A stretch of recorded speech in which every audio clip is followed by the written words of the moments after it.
Madame le maire, mesdames et messieurs les élus, chers collègues, le 7 février dernier, il y a un mois jour pour jour, le groupe Ensemble pour Aubervilliers relayait l'appel à l'aide des habitants sur le sujet de l'insécurité grandissante aux abords du millénaire.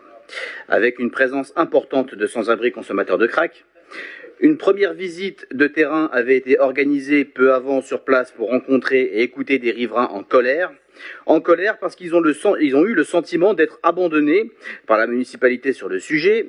Il est apparu clairement, en effet, que la situation sécuritaire sur place devenait intenable, avec un pont, le fameux pont rouge reliant à Paris, complètement assiégé par des sans-abri toxicomanes.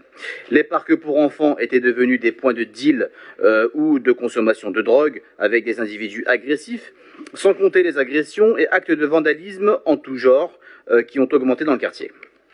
Lors de la réunion publique demandée depuis fort longtemps par les habitants et finalement actée le 14 février 2024, en présence de monsieur le préfet de police, Laurent Nunez, nous avons pu le remercier pour son écoute et sa proposition d'adapter son dispositif de lutte selon les besoins. Et les résultats se sont vus dans les jours qui ont suivi, avec un secteur aujourd'hui de nouveau pacifié.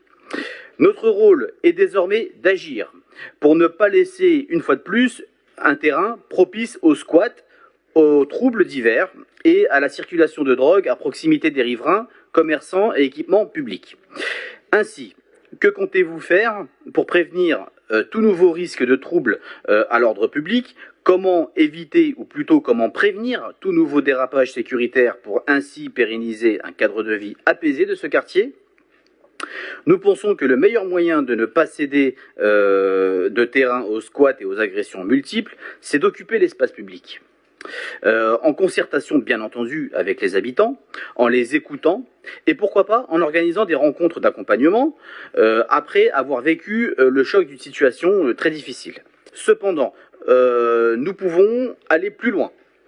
Pourquoi pas organiser un événement fédérateur sur place avec le soutien de partenaires locaux, départementaux ou régionaux, ou plus simplement déployer des activités de la ville, associatives, culturelles, sportives, pour éloigner ce sentiment d'abandon de l'espace public par notre municipalité à cet endroit.